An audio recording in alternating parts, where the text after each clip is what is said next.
All right, everybody, welcome to another episode of X Communications. I am your host, Broderick X Thomas. And today, the guest that I have is somebody that I am super excited to have on my podcast. He is what I consider or what I call a hero. I do not use that word lightly, or do I throw it around like that. But he is definitely somebody I consider to be a hero. He is my cardiologist. He's one of the top cardiologists in the state of Virginia that I know of, and it's probably larger than that.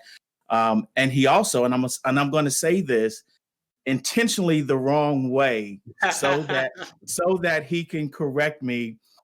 He also played basketball with Michael Jordan at UNC back between '83 and '85. So, with that being said, I'm going to introduce my guest today, Dr. Clifford Morris. I affectionately refer to him as Doc Mo. How you doing today, Doc?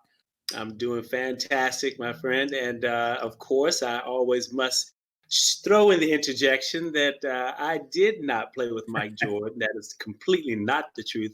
Mike Jordan played with me. Michael Jordan played with you, absolutely. And let's get that right from the very beginning. I have to get people straight on that when they first come and see me. And it's taken me about 15 years finally to get people to say it just right. Absolutely. So now I have people that come into the office now and they've heard it. They've heard, either they've talked to somebody who knows the whole story, and they say, okay, now when you get in to see Dr. Morris, you got to make sure you say it the right way. So they'll come in now and they'll be like, hey, you're Dr. Morris. Michael Jordan played with you, right? I'm like, there you go. There it is. So persistence, man. Persistence. So just as a disclaimer, I know how to say it the right way. That was to set up for your introduction. Right. Okay. Right.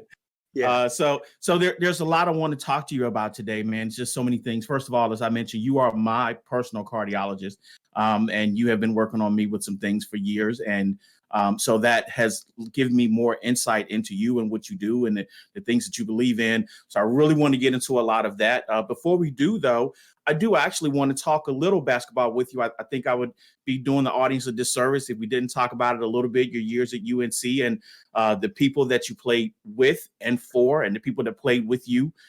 In particular, since today, I'm believing I read an article that Roy Williams announced his retirement. Is that right? I've heard, somebody clicked me or sent me a text or something like that, but I haven't heard outside of that. Okay. Yeah, I was driving today and I saw an announcement that came out that he was officially announcing his retirement, I think after like 33 years or something to that extent. So with that being out there, talk to me a little bit about what that was like as an experience. I mean, you're a young man, your early 20s, and you're playing for guys that ultimately are going to go down to some of the greatest coaches in NCAA history. What was that like for you? I pinch myself every day, Broderick. I still can't believe it, quite honestly. I grew up a Carolina fan, like many people, idolizing Phil Ford and all these guys. And what it tells me is that you never, ever take for granted the people that you're in company with, because you just never know who you're with until, years later down the line. I'm like with you right now, and you're going to be famous one day. And I'm going to be like, oh, my God, I can't believe I was on X's podcast. But back in the day, and also to savor the moment, you know what I mean? So back in the day, Coach Williams was my head coach. I played JV ball when I first came to Carolina. I figured, what the heck? I was going to go to UNC. I wanted to be close to home. I did pretty good in high school, and I figured, what the heck? I'll play a couple of years of JV and get into varsity games free. Hang out with the guys and stuff. And that was my plan. And so. Played my first 2 years JV, and the short story is that I got offered a 2-year scholarship to play varsity as I got to the end of my sophomore year. Okay. And they needed some fresh bodies to come into practice, and so I was practicing with them on a day-to-day basis, actually doing 2 practices a day with JV, and then coming up to varsity. And I got a surprise call from Coach Smith saying that they wanted to grant me a scholarship. I was like, okay, all right. Good deal. And so I finished out my last 2 years at UNC on the varsity team, playing with and some of the greatest in the world got a chance to play with me. Absolutely. And I got a chance to play with them. and it's the rest is history, and that history will live on with me forever. Still pinching myself, probably in my grave. Sure, sure. And so, is there anything in particular that you feel like you took from your time with Dean Smith, Roy Williams, things that they instilled in you as a young guy playing basketball, that today, for as successful as you are, these were some things that you got during that experience? Because I coached Little League football for almost 12 years. And one of the reasons why I did that was because I felt like we were able to teach children life lessons. Like we were able to teach them the value of teamwork, the value of practice, the value of being committed and wanting to win. And so I have to imagine playing for men like that, they left something, they embedded something in you that has made you to be who you are today. The reason that I made it on the team, and actually I listened to somebody sent me an interview that Coach Smith had done a while ago. And he mentioned me by name, and he said, I had this guy, Cliff Morris, who's on the team back in, '83. And there was another gentleman who was trying out for the team. Both of them were trying out for the team. And there was another gentleman who was trying out who actually had better skills than Cliff, but Cliff was a go-getter. Cliff was the excitement of the team. He was constantly, yelling and screaming, and I was a maniac. I was like, let's go, let's go. So I was kind of the cheerleader at the time, and I figured that kind of was my role. I mean, at the time I was on the team with everybody on the team practically were high school All-Americans, and Yeah. so trying to figure out what your niche and your role is. That's what actually he had mentioned. That's what actually got me on the team, was the fact that I played that role, and also that I went to school and studied pretty hard, and I was supposed to serve as that role model. Okay. So to this very day, every day I come in the office, I come and I give everybody in my office a high five, except for it's in high elbow now, It's with a the high elbow. COVID. Yeah, yeah, yeah. So but literally, I come in every day, and everybody gets an elbow, Yeah. because it's all about that same thing that I used to do back at UNC that got me on this incredible team, Yeah. and knowing what my role is, and it's caused me to carrying that through to now. I use that same concept here. Come in the same enthusiasm and spirit that I had back in the court, and transfer it on to my patients and to my staff and patients, and then realize that I have just a role here, and every one of my staff has a different role. We have a Michael Jordan, we have a Sam Perkins, we got a Kenny Smith, we got the people at the front desk, our point guard people. I mean, Yeah. it really is a sincere team and family effort, and everybody willing to go extra, for our patients, and that's what's created what we have today. And I have all of that to thank Coach Smith. And the one other thing that I pulled from that was every day before we would have practice, it was everybody's role to go and look at the agenda for the day, what we're supposed to be doing of the day. There's a quote at the very beginning of at the top of the playbook, if you will. Everybody had to know that quote. Okay. And it would be some kind of philosophical thing. It would be, a famous quote, path to 1,000 miles begins with a single step. I mean, something like these things. Mm. And if you did not know the quote, he would blow the whistle. Everybody would come to center court, and you had to drop everything you were doing. And everybody would sprint to center court. And then he would just go around and just point, boom, Morris, what's the quote of the day? And if you did not know the quote of the day, then everybody else had to go and run suicides while you watched. Wow. And Wow. so, yeah, and you only did that. You only missed that quote once. That was it, boy, because Right. you have these powerhouse guys looking at you like, what's wrong with you? You can't go and look at a quote. And yeah, and so it was more than just playing basketball for Coach Smith. I mean, he was there to impart wisdom, and he was there to make sure we had lessons that carried us through. Okay. Now, knowing you now, I heard you say you were a maniac, you were a screamer, a jumper, and I can't see you doing that because you're always so laid back every time I I see know. you. Yeah, yeah. I would have a hard time seeing you doing that. But also, with that being said, you mentioned some of the teammates you had, Kenny Smith and Sam Perkins, and I believe you played with Brad Daugherty and guys like that. Yeah. What was that like? I mean, what were those guys like? You know, as we look back, we've all matured, Mhm. but we were all college kids back then doing the craziest and wildest things. I just remember with Brad, he's a guy from Black Mountain. And, our favorite quote to Brad was, "No, Brad, no, no, no, don't do that, Brad. Don't do that." Yeah. I mean, that was a constant thing. And now to see everybody just doing so well in their respective fields, and to know at UNC, we go and we play basketball, but we also are career minded too. And it's just a fabulous tradition to be a part of. And I still am in contact with a few of them, not as much as I should be, but we get together, every few years or so when UNC is having an event, and it's just like we never left. It's really it's a fraternity, because people often ask, did I join a fraternity? And I say, yeah, I was a UNC basketball player. I mean, well, there's no better fraternity than that. And even today, when we get back together, they still remember me from screaming and hollering on the court, and that was my role, man. That was my That was role. your That was my role. element. Okay. Yeah, yeah. Okay. Okay. Now I have a question. So I know the guys that played with you. Okay. We just listed some of them. Who were some of the guys during that time that you like guarded, you played against that you remember very well? Lynn Bias. Oh my God. I Wow. was, Really?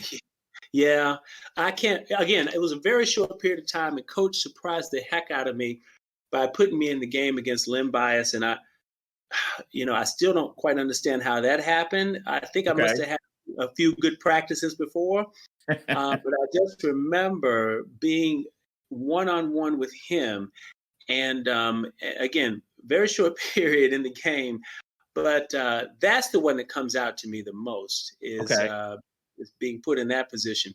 I play those things back in my mind a lot, Yeah. particularly after what happened with him, and practicing daily with Mike Jordan. I mean, come on, Yeah. it's these things play back in your mind, and you wish you could rewind them and do something a little differently. I can tell you, I do wish that I wish I had practiced harder. I wish I had spent more time on the free throw line. I wish I had so many things I wish I had done differently.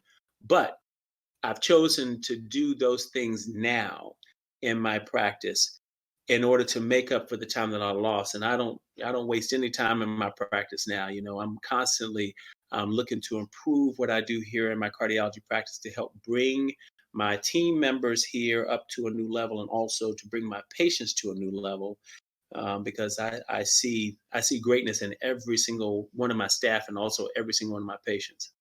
You do, and I can attest to that. That was just really interesting that you mentioned Len Bias. I mean, he was. I didn't follow college basketball a lot because I was more of a football guy, but I kept up with who the stars were. I remember him. I remember I was more of a fan of the guys like Spud Webb and Muggsy Bogues because I'm a short guy. I'm 5'8", so I remember those guys, and so just to think that you played with them and maybe guarded some of those guys in that time is just always so amazing every time I'm around you. Yeah. Because you're what are you 6'3", 6'4", somewhere in there? Yeah, 6'3", 6'3", 6'3"? 6. Okay. Yeah. Hmm. I know I don't like standing next to you. I don't like standing there.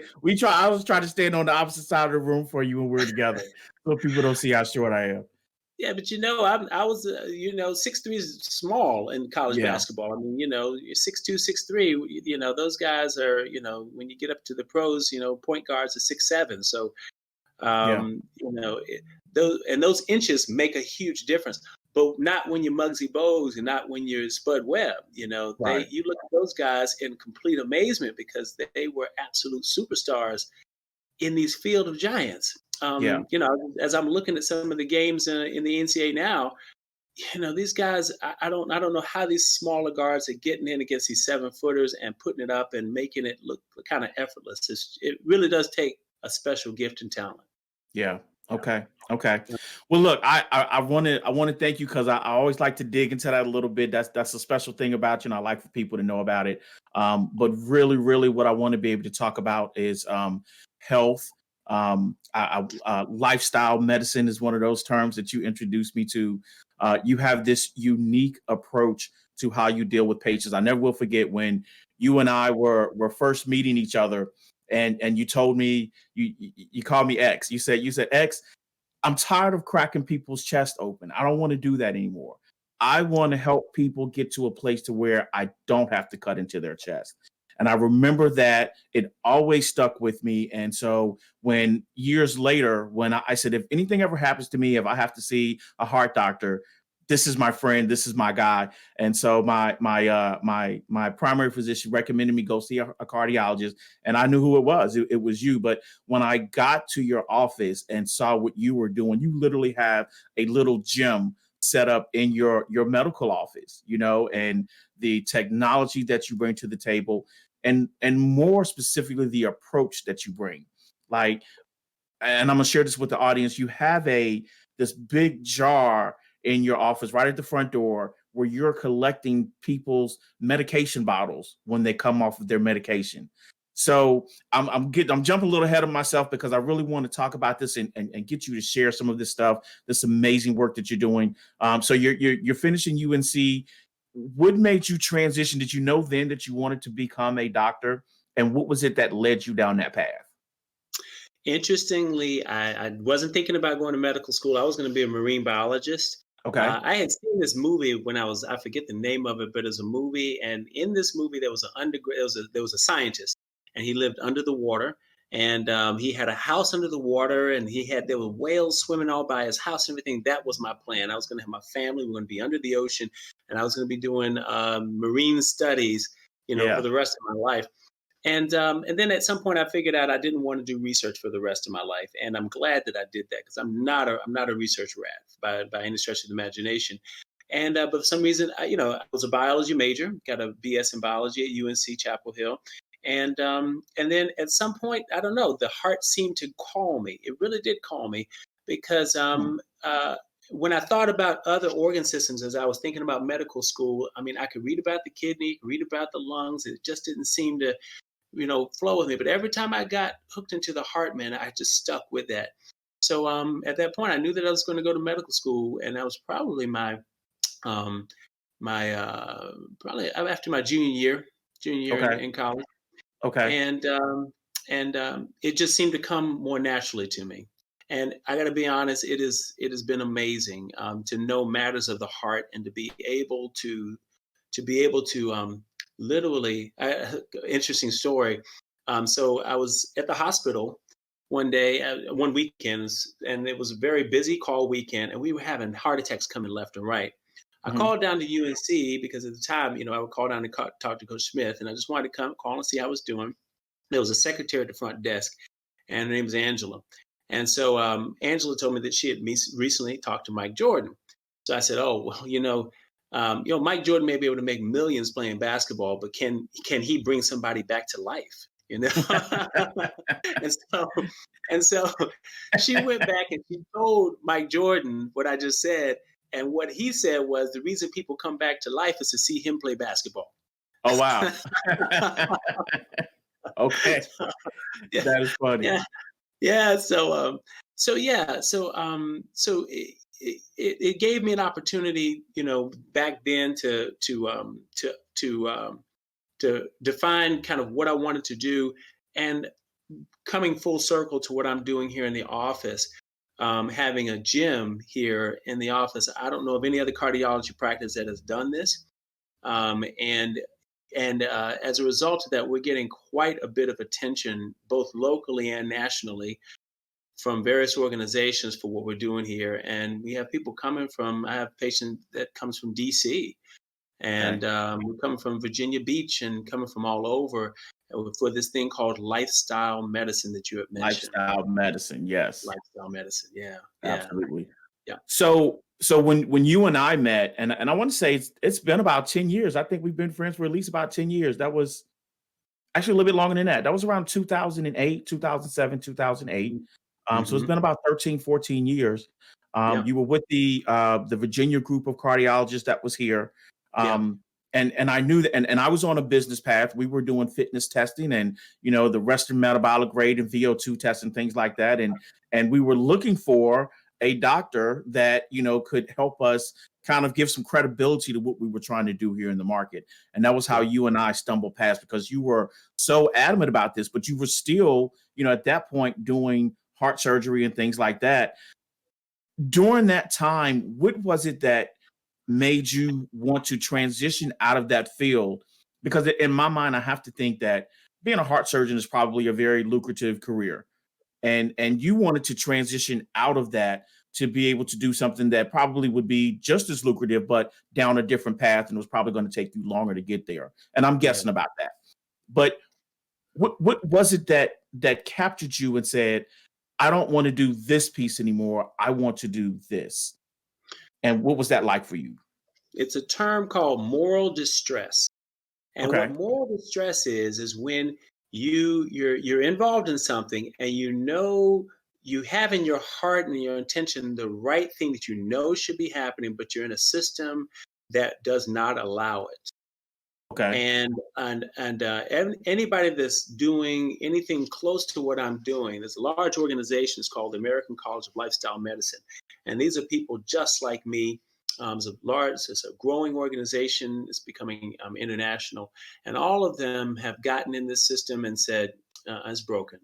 It's just broken, and we all come in with the greatest of intentions, but then as physicians and as healthcare providers, but then you get trapped in a system that has good intentions going in, but then it loses that original intention.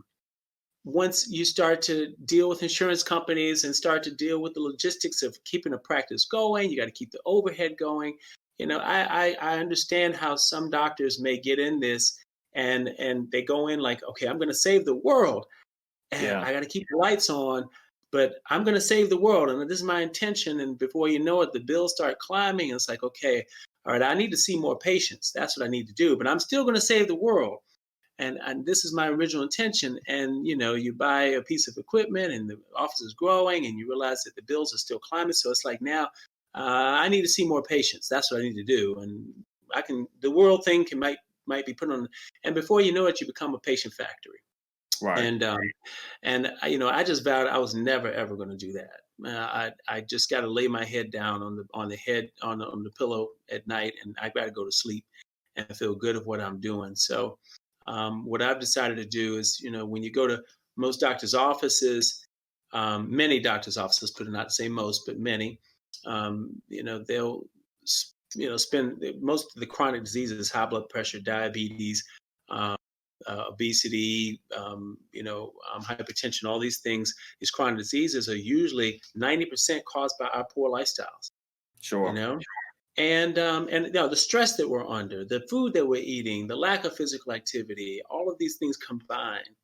And when you go to most doctors' offices, they're going to spend 90% of their time writing prescriptions and spend very little time on the lifestyle, which is what created the problem in the first place. So Yes. what we've decided to do is we're a state-of-the-art cardiology practice, but our main emphasis is to focus on the lifestyle, the very thing that created the problem, and we'll spend little time on the medications. And for us, I like to think of medicine, dispensing medicines as alternative medicine, and Yeah. um, and uh, Yes. and use this thing called lifestyle medicine as the primary medicine that we use here. And man, we've had such great success. You mentioned that empty pill bottle container that I have at my front door. Just so happens I have it right here. There it is. There it is. I love it. I love Yeah. it. Yeah. What we have And here is over 300 empty pill bottles that we have accumulated over the time that I started, kind of putting them in here. And these are people we've gotten off of their diabetic and high blood pressure medications by getting them to change their lifestyle. And this is the reason why we have people coming from all over. Yeah. yeah. And I got to say, from a personal experience, the lifestyle change is very gratifying. And so, for the audience, I've been working with Dr. Morris now because we ran some tests. What was that, last summer maybe? And discovered that there was evidence that I had blockage in my heart.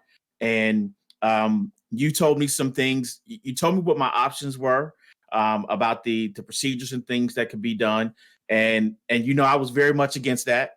And even when you were telling me, you didn't seem that happy about it. You were just kind of giving me the information that I was supposed to have. You can do this, we can do this, and then this is what we'll find.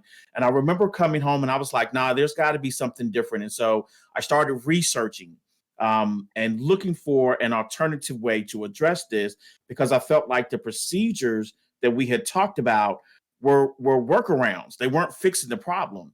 And so yes. And I came across these books, one by Dean Ornish, and the other by Caldwell Esselstyn, if I'm saying that correctly. Right, exactly. And so I started reading them, and I'm telling this story because I really want to paint a picture for the listeners about who you are. And so, I discovered these guys, and so I call in, I schedule an appointment. And again, with COVID, we were doing teleappointments then. So you and I were on the screen a lot like we are right now. And I said, Doc, I want to run something by you. I said, before we go through all the procedures that we talked about, there's something I want to try. And I held up these books, and you started jumping up and down in your seat, and you were like, yes. You were like, oh man. You said, I wanted to look just like that. Yeah, you were like, I wanted to tell you about that. This is what I really wanted for you. But people have to come there on their own. And you were so happy that I had found that information and made that decision for myself. I've been doing that, and you and I know I'm not always consistent about everything, but I've been doing that more often than not for about almost 4 months now. And when I tell you the rewards from that are so phenomenal. Like literally, when I go through, let's say I can put in a good week, and I eat the foods that I'm supposed to eat. I get the exercise, which is not hard exercise. You're walking 30 minutes a day. And I go through this program, I feel better. I love how I feel. And I'm like, yeah, I see why Doc is pushing this, because this is a much better approach to people living better and healthier lives than popping pills every single day. Am I right? Absolutely. We spent, as Black and brown folks, we spent 400 years, this whole slavery thing, only to come out on this side and still, not only for Black and brown people, but for people in general, still slaves to hypertension, slaves to diabetes, slaves to obesity, slaves to these chronic diseases. And I see when you just as you said, when you pop those books out, man, what I've learned is that you can't make people do things. The moment you try to push something on a patient or your spouse, a wall of resistance goes up, Yeah. automatically. And one of the verses of the Tao Te Ching says that when you try to force something, there's always a counterforce. Anytime you try to push something, there's always resistance. That's the definition of a force. Force is something that has a counterforce. You got it. And so I've learned never to force anything. And when you came to me with those books, you had gone through your own life processes that you've tried this, that didn't work, tried that, didn't, then tried this, and then finally you settled on this. And I was like, oh, that's it. He found it on his own. Yeah. And that's that point inside all of us that we know we can do better. And then you start following that. And that's the part that makes you feel so good. Yeah. Is that it's that inner part of us that is the healthiest part of us. It's a part of our soul, it's a part of our spirit. And that when that gets hooked in, man, you better watch out. It just starts going on overdrive. And that's the reason why you start instantly feeling better. Not to mention by putting the right things in your body, by getting that physical activity. Your body has to have it like it needs oxygen. Absolutely. So, Absolutely. Yeah. So there are two things that I'd like for you to kind of dig into a little bit. One, so my main reason for this podcast was to be able to talk about the things that were, non-traditional, outside of the box, if you will. Sometimes even close to taboo. They're not normal conversations. It's not the type of information that people get every day on the news or on television. And so my point to that is, why do you feel like if this is a much better approach to dealing with our health and our bodies, why is this not talked about more? That's my first question. And then the second piece is going to be, I want you to talk a little bit about what lifestyle medicine is, the stuff that I found in the books. I figure you're better talking about it than I am, but what some of it involves, just so that if people that are listening to this podcast are starting to think, hey, maybe I should check into this, what does it consist of, and would it look like for them to get started?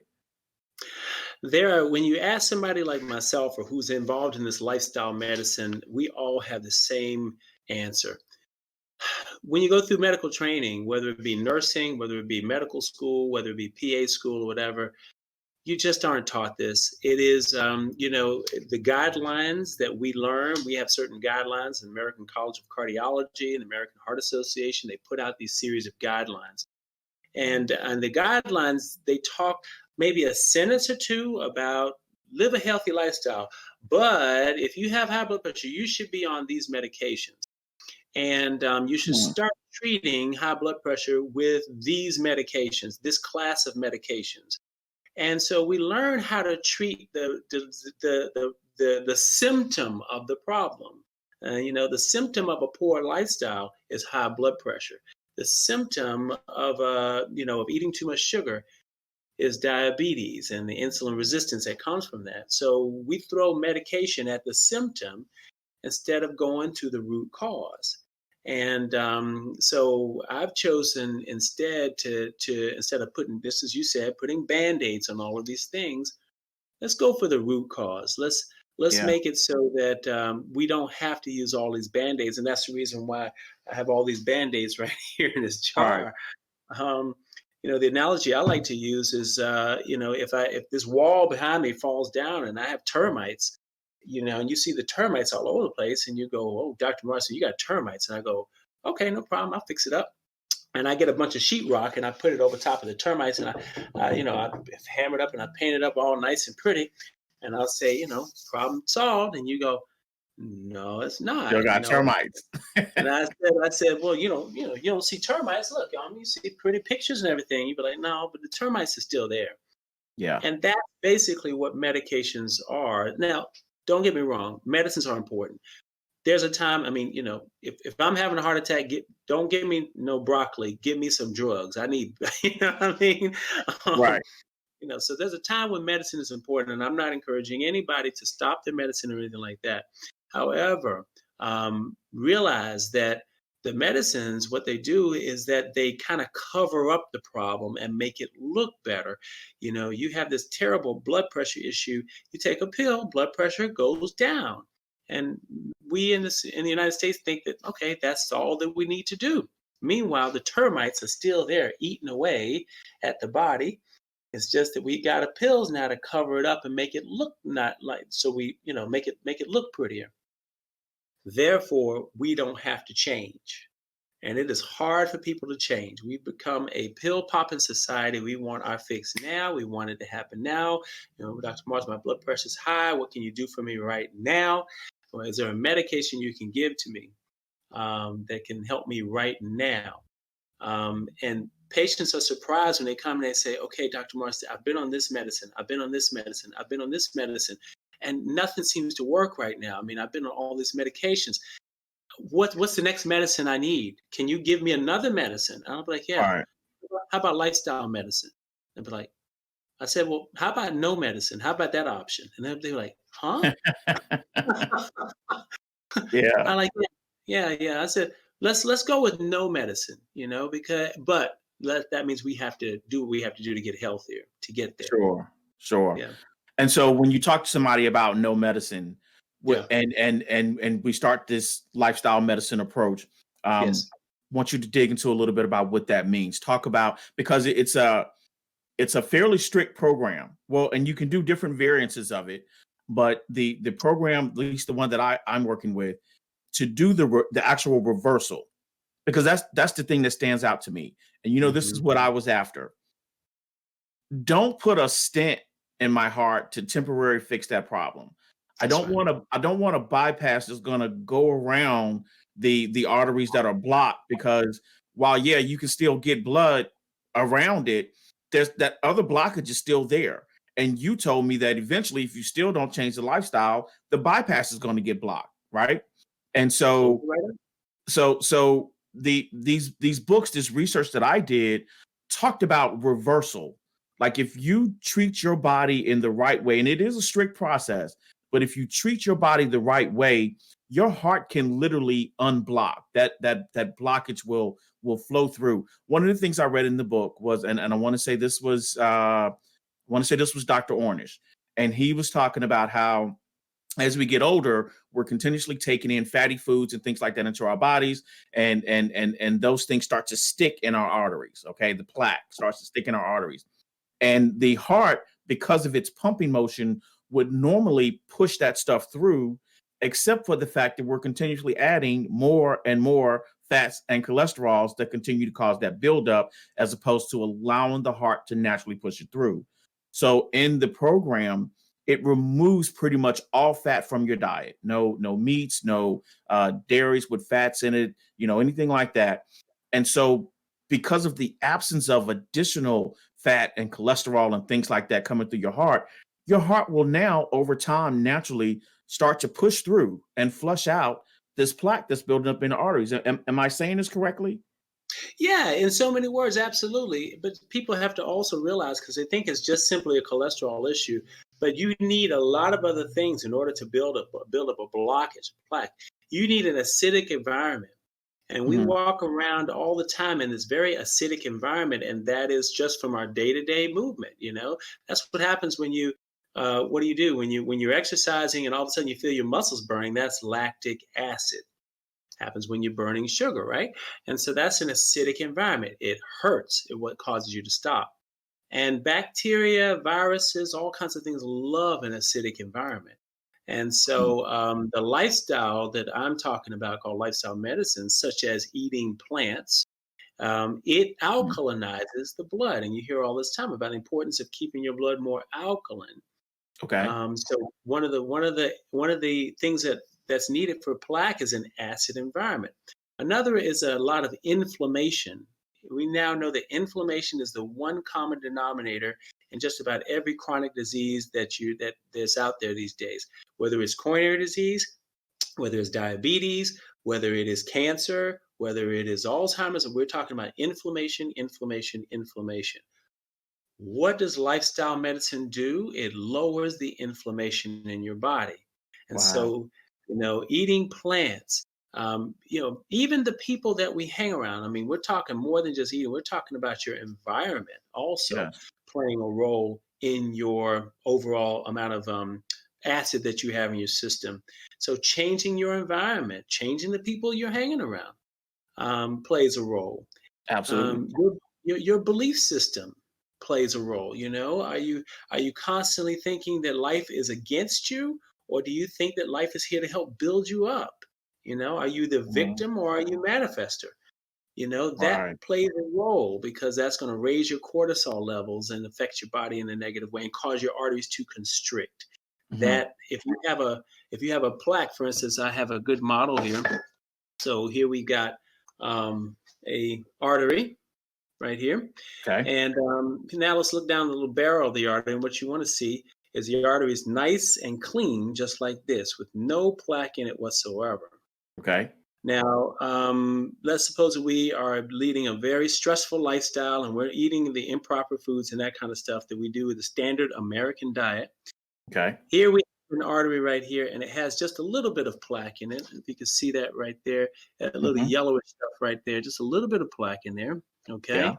And this is probably about a 5% blockage, very mild, but you see there's still plenty of room for blood to get through. Still plenty of room, Sure. right? Okay. Sure. Now we continue that lifestyle, and now we have this.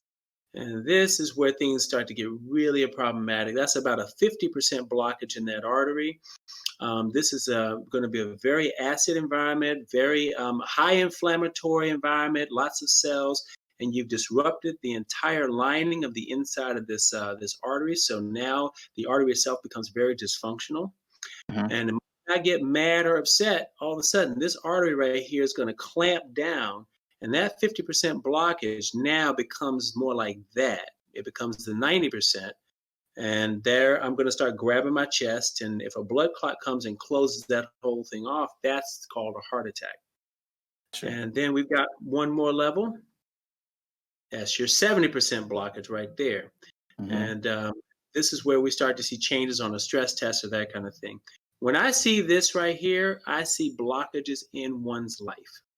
I see stress. I see inability to let go of the past. Mm-hmm. I see, you know, just feeling like, one of the common things that I hear people say is that heart disease runs in my family. Excuse me. But what really is happening is that it's the poor lifestyles that are running through the family. You Right. know, I ate this way, my parents ate this way, their parents ate this way, and boy, it just seems like high blood pressure and diabetes just runs rampant through our families. And I'm like, Because you y'all know, been eating fried foods your whole life from one generation to the next. exactly, Yeah. precisely. Yeah, yeah. So, So yeah, so real quick for listeners who will be consuming this podcast not by video, Dr. Morris has just shown us a model of an artery that runs through a heart, and in different pieces of it, you that's can right. see the yellow indicators of continued blockage. So and just so you know, that is who he is. He is very animated. When you go to his office, he's got these cool little screens where he's either going to draw stuff or he's going to animate something or he's going to show you something so that you really, really, truly understand what it is. So I just Yeah. wanted to put that in there for those that may not actually be catching the video of the podcast. But Okay. you said something, and I wanted to get you to touch on that because you said this to me before, and I found it very intriguing. You talked about Alzheimer's, and I want you to tell me what you believe Alzheimer's is, because you talked to me about this when we were talking about diabetic levels and things like that, and I thought that was very interesting. What your take on that is? Yeah. Well, what many people don't realize, and I'm so glad you brought this up because what I'm about to tell everybody, there's going to be some mouths dropping. Hmm. But, right now, most people understand that there's two types of diabetes, but actually there are three types of diabetes. Did you know that, everybody? Type 1 diabetes is the type that people get when they're young, when they're 16, 15, something happens, an autoimmune system problem happens where the body attacks its own pancreas. And therefore, the pancreas is non-functional at that point because the body has actually destroyed its own pancreas. And that person is going to need insulin for the rest of their lives because they have no other way of getting it besides a needle. Hmm. That's type 1. And then you have what most of America is type 2, adult onset diabetes. And that means that you get diabetes when you become an adult. And that's what I deal with all the time. And then you have type 3 diabetes, and people don't realize what that is. And what type 3 diabetes is Alzheimer's disease. That's right, Alzheimer's disease. And I hope that really shakes some people because it's all the same process. It's all about the body's response to insulin and the insulin resistance. And when the body is resistant to the very insulin that it's making, then you get in a highly inflammatory situation. And it goes up in the brain and it causes plaques and things, those kinds of things to start building between the brain cells. And as you get these things to start to build between the brain cells, the brain cells can't communicate because now it has all this gunk between them. Hmm. And that's called Alzheimer's over a period of time. And we just think that we're getting older. Oh, I forgot my keys. I mean, that's just natural. And we start to adjust our lives around that. But people don't realize that here in the United States, the diabetes, when you look at the graph, it's heading straight up like this. It's not like we've gotten to the curve and we're just conquering it, it's straight up. Yeah. But then when you look at the Alzheimer's graph, it's right there. Boom, right there, Yeah. straight up just beside the diabetes. And they're going up at the exact same rate. Hmm. And so this is the reason why, for me, diabetes has become a huge issue in my office, and I'm glad we're having this conversation. And I hope that it stimulates the conversation around the dinner table, again, particularly in the Black and Brown community, but all over. Diabetes was a pandemic long before COVID ever got here. And so, Absolutely. yeah, we need to have Absolutely. this conversation seriously. And Doc, you're the only person I've ever heard say that. I mean, that's why it has stuck with me because I'd never heard that before, And so um that was one of the reasons wanting to have you on is just to get some information out there that people just aren't hearing every day on the streets, man. Like you're doing some groundbreaking stuff where you're sharing groundbreaking stuff. And so that was really intriguing to me to have learned that from you. Yeah, I want to encourage everybody when you get off this podcast to please go look up type 3 diabetes and see what's happening out there.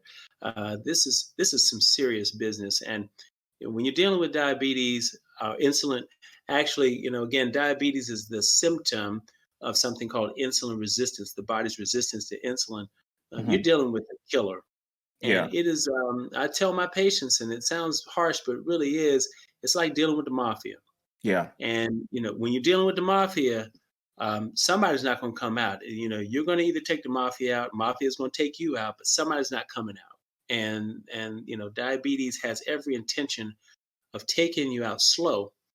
But it is reversible. It's reversible, people. Yeah. Type two diabetes. It's Without reversible. medication. Oh, without Without medicine, medication, I've got absolutely. I've got the pill bottles over here to prove it. You know. Yeah, absolutely, man. I love it. I love it. Um, and so I want to touch on because you mentioned some things, and I know kind of what you're talking about, that it's a whole thing. But you mentioned that there are other things outside of just the diet and just the exercise. You That's want to pay right. attention to who you're around. You want to pay attention to your spirituality, whatever that spirituality may be. Even visualization of certain things. In one of the books I was reading, one of the exercises is to go online or either just draw a heart, and you want to draw where you think you may have blockage in your heart. And then the second heart should be a heart of what a healthy heart should look like. And you're supposed to be visualizing that this is where I'm at, and this is where I'm going. This is what I'm trying to attain. And so Mhm. that's one of the concepts in there that I thought was very unique. And again, it made me think of you. So I'm going to lead you to talk about this thing that I know is very near and dear to you. I still owe you a meeting with the mayor. So I'm going to make that happen before my time All is right. up. But I'm going to lead you Yes. down the path to talk about the blue zones, Oh man. because that is the totality of your friends, your environment, your spirituality, what you're eating. Eat more vegetables, all of those types of things. And I know you love this concept, so I want you to share a little bit about that and what your thoughts are on it. Broderick, I'm on fire now, man. I tell you, because you hit, woo, boy, you're I hitting know on you, some. man. Look, we just found out we got 14 years in on this thing. I know you now. You're pressing every button I got. I'm Absolutely. going to explode here before you get started, but before you get done. But the blue zones are places in the world like Icaria, Greece, Sardinia, Italy, Costa Rica, Loma Linda, California, Okinawa, Japan.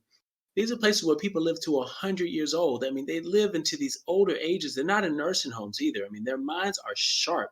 They're still productive citizens of the community. And there's a gentleman by the name of Dan Buettner. He's a world-class cyclist who basically partnered with National Geographic, and they discovered these areas. They recognized these areas, rather, and they Mhm. said, "Hey, what's the secret sauce here, man? What do all these areas have in common?" And they discovered 9 characteristics that these areas all have in common. And eating healthy is just one of the 9. It's just a ninth of the equation. And they have termed this the Blue Zone Power 9. These are the principles that we use here in my office, which has resulted in us getting so many people off of all of their medications. These are the principles that I use in my day to day life. As a matter of fact, I'm using the first one as we speak. So, one of the principles is they have movement built into their everyday. It's just baked into the cake. They're walking down to the market. They're biking everywhere they go, and they're not trying to live long. They're not trying to get their blood pressure under control or trying to lose weight. It's just the way they live. And Right. So the one I'm doing right now is I'm actually standing. I have I'm actually standing. You can see right now, I'm Yeah. actually standing. And so what I've done is I've got stand-up desks in all of my exam rooms to nudge me to stand, just to nudge me. And the whole principle is to make getting healthier easier. And building movement into your day every day just is a natural part of a thing, and that's first principle. The other nine, having some type of purpose in your life every day. Just by having purpose, a reason to get up in the morning, you add 4 more years onto your life. Yes. um yeah the having a connection to something bigger than you. No religion better than another, just knowing that something out there is growing your nails and making your heart beat and making your hair grow as Yeah. something bigger than you, having that connection. By attending some type of gathering that's centered around that, you can add anywhere from 7 to 14 years of added life, added quality life also. um, Knowing how to chill out, that's another principle that's called cooling your Right. jets, where you know you know how to get through the day, but you know how to put things in a proper perspective, and the time to stop and take a deep breath and just be present right here in the now. All 57 trillion of your cells that compose you are in the now. They are present. They're not worried about tomorrow. And you're composed of all these cells, not to mention that, most of your body's composed of water. Water is constantly in the now. It's never trying to think about what to do, what to do. It just always knows what to do, present moment, and does what the situation calls for. That's called being in the now. So knowing how to de-stress. One of the components is they eat mostly plants, Mhm. and that goes without saying. Eating something living, you have a living substance, you put it in a living body, you get more life. Right. Right. The Absolutely. arteries respond, they open up. Um, so, um, uh, You. the people that you hang around, that's another Yes. principle. It's called the right tribe. Yes. And some people you hang around obviously have a huge impact on you. If you're hanging around a lot of negativity, it's going to cause your arteries to constrict. It's going to be a very acid environment, a high stress environment. We become very addicted to that kind of environment. Yeah. Likewise, picking your friends and having people who are positive, who are Sure. upbeat. You'll find here in this office. I mean, all of our people here, they're drinking the Kool-Aid, man. They believe in what we're doing. Absolutely, absolutely. And one of them I'll mention that I'm sure will have a lot of people maybe now going to look up the blue zones, the power nine. One of them is to have a glass of wine every day at 5. Yeah. Absolutely. So Yeah, yeah. so if there was ever a reason for somebody to go and look up this concept, that was it, you know. But And it's about I'm a wine lover, so I was very happy to see that. Now, for as people that don't drink, we say don't start drinking, and and for people who are drinking too much, you got to stop. sure. It's for people that have a healthy relationship with alcohol. And there are studies to show that 5 ounces of alcohol daily has been helpful from a cardiovascular standpoint. But in these blue zones, it's more than just having a big old bottle of wine and guzzling it. It is that me and you are having a glass of wine or a beer together in company with other people. You Sure. know, we're communing, and Yes. that being with other people aspect of it is what really boosts that. Just sitting down and being with others. That's what the wine drinking. That's what augments the experience. And of course, when you're drinking, of course, you're feeling those inhibitions are starting to relax, and you're starting to feel more kind of chill. And yeah, absolutely. And so with the blue zones, what is your goal with that? I know you want to kind of see this implemented almost on a civic level, like as part of the governments to be able to local governments to be able to support this and endorse it. Yeah. How do you see that working? That's why I said I owe you a meeting with the mayor. How do Yeah. you see that working in Well, this it, country? yeah, this organization, as a result of them discovering this Blue Zone Power Nine, they formed an organization. It's called the Blue Zone Project, and Okay, they go into various cities. And over a period of years, 3 to 5 years or so, they've actually been able to turn these cities into blue zones. Fort Worth, Texas, is the most recent. city that has become a blue zone. Really? Um, Loma Linda, California is another one. And so by taking these principles into cities, you get things that happen, and there has to be, in order to do this, there has to be involvement at the government level. There has to be policy changes. This is more than just going into a city and putting up a whole bunch of paint and and making the city look pretty. You literally are going after the soul of the city, and that's the reason why I wanted you to talk with the mayor, because this is something that I think Richmond is really prime for, because I think there's something very magical about Richmond. Yeah. Um, and something I think that people in Richmond really benefit from. I'm currently involved with the wonderful city of Hopewell, Okay. and I'm involved with the Blue Zone organization. I've been in contact with them, and we are now looking to bring this Blue Zone philosophy actually to Hopewell. Okay. And I'm as excited as I could possibly be about that, because I think Hopewell is a perfect venue, a perfect small place that can really feel the effects of this. And so basically, what happens is yeah, I've already talked to the city council, and they seem to be very enthusiastic about it. Okay. We have a grant now that we have gotten, so we can start to address the health disparities and the social determinants of health that COVID has very wonderfully brought out. Okay. And we'll be using the Blue Zone principles to address that. Um, we'll also be using these principles to address the response to COVID, Okay. because ultimately we're talking about boosting the immune system. Everybody's all excited about getting a vaccine. By the way, get your vaccines, people. I've gotten both of mine. My entire staff, we're all vaccinated up, and please, particularly the Black and Brown community, we gotta take advantage of this. But anyway, what does the vaccine do? The vaccine boosts your immune system. And what does being around positive minded people do? It boosts your immune system. What do eating plants boost your immune system? Learning how to de stress boosts your immune system.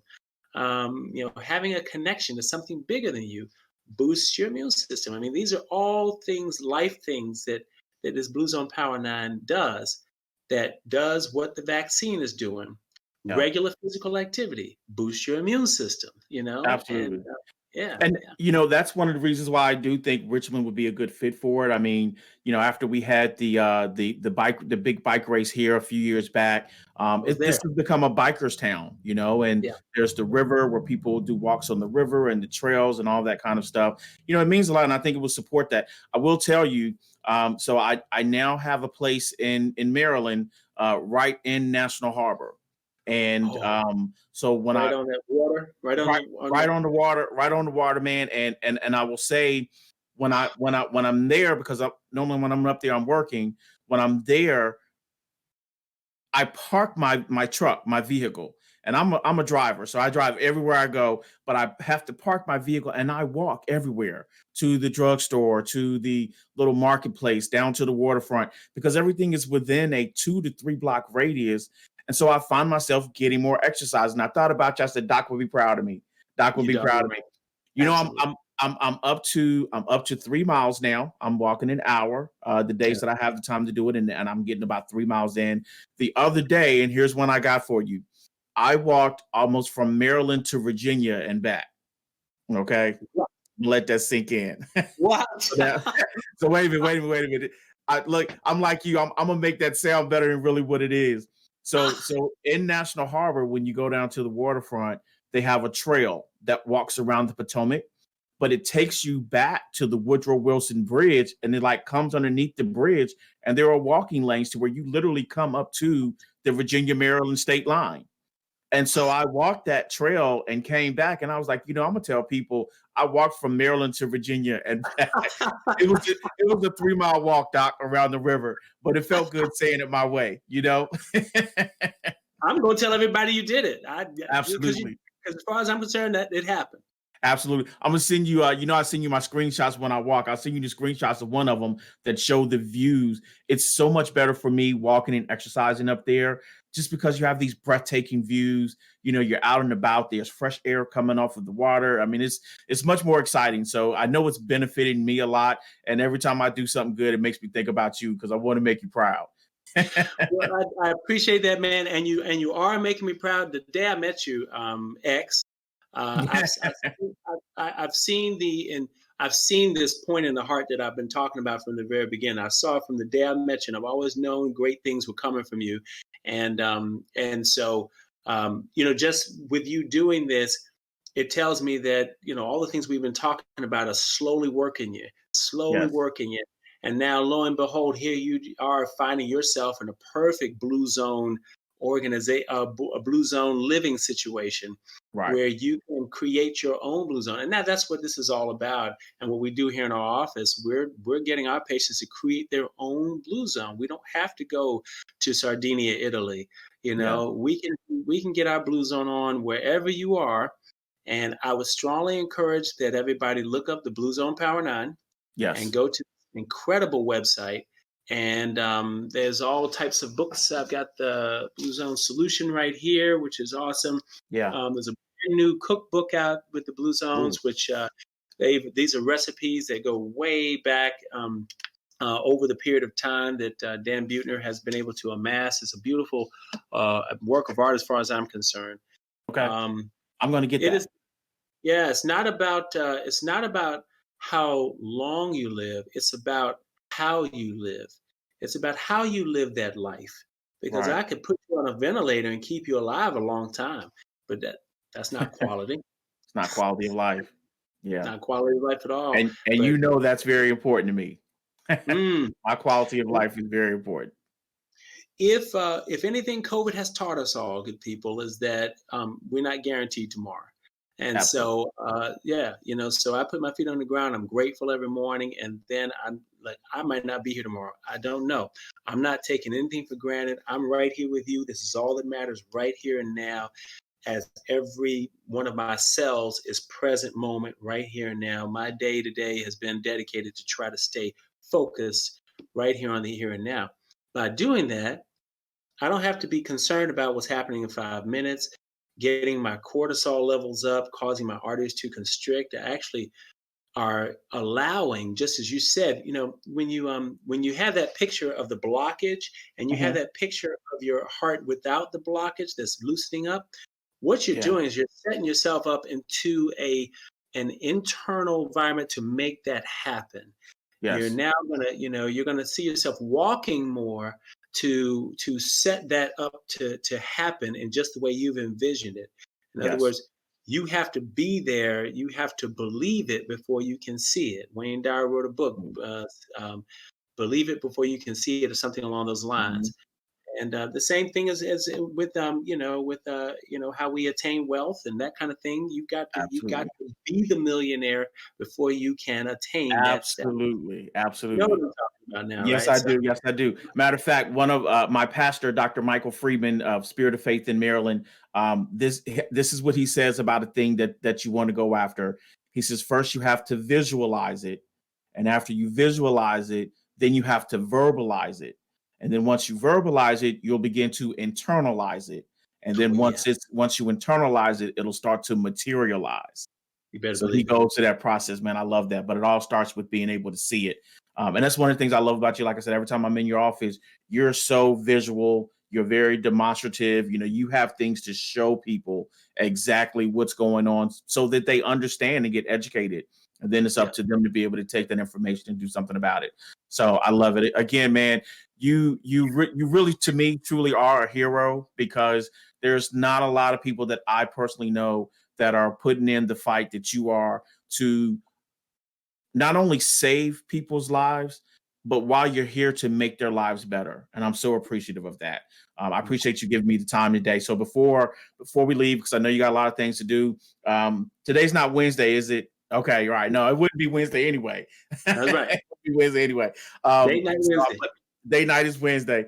So I know you have to go. But two things I'd like for you to state your website so that and we'll include it in our notes, but so that people can be able to find out more about you just as a Yeah. whole. Yeah. And then I'd just like to for you to give me your final thoughts. If you had to leave a few words with people about health and the approach to living a quality lifestyle, what are the things that you would want to leave with the person as part of the end of a conversation? Yeah. First of all, the website is morriscardio.com. You can go to our website and you'll see all of the stuff that we do. We have a wonderful website that goes into the gym that we have here, the programs that we have going on, and you can make an appointment online. All the stuff that's there, so morriscardio.com. We're also on Facebook.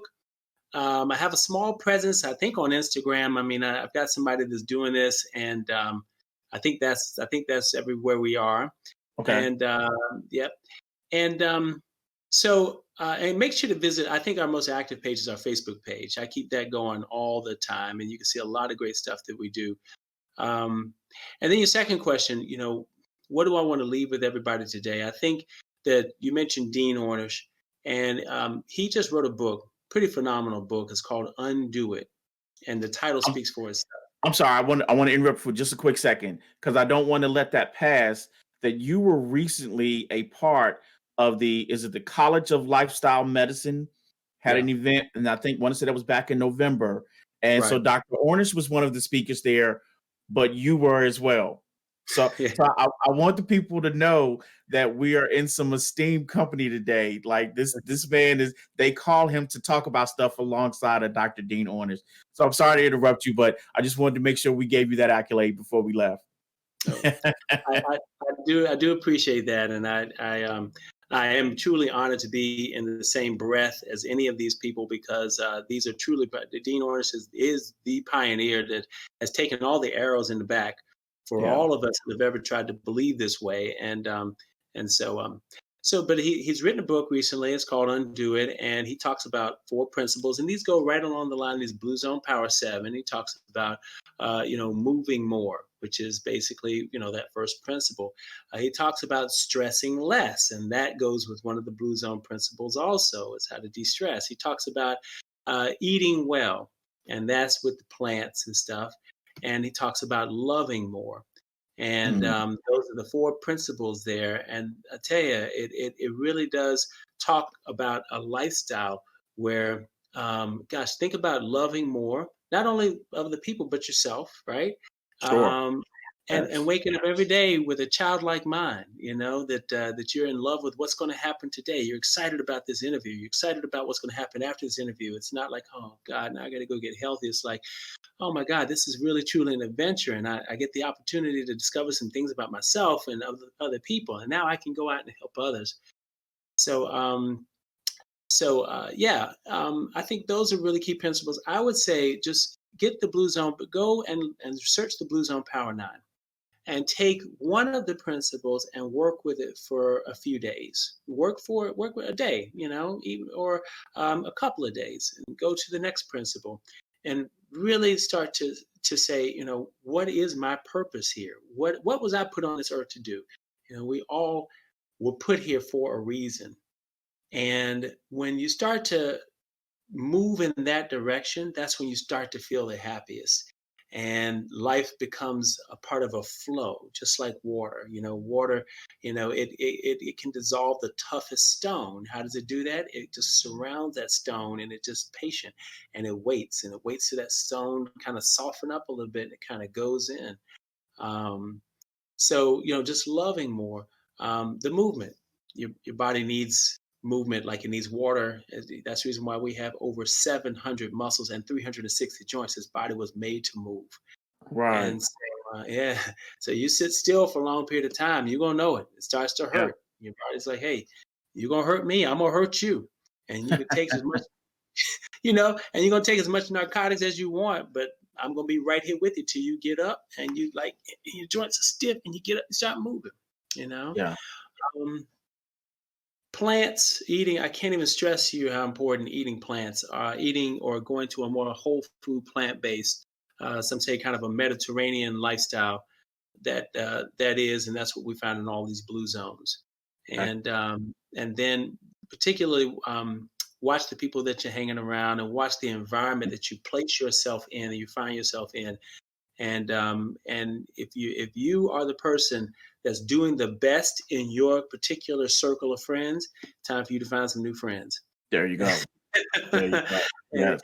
find some friends that are doing better than you, that are getting healthier, that have a better mental, spiritual attitude, and to address this as a kind of a whole body type of thing, and not just about trying to get your blood pressure under control and all that kind of stuff. Yeah. Yeah. Great stuff, Doc. Man, I love you so much. I appreciate you. Love you too, man. Appreciate you. Thank you for, like I Yeah. said, taking the time today. Excuse me.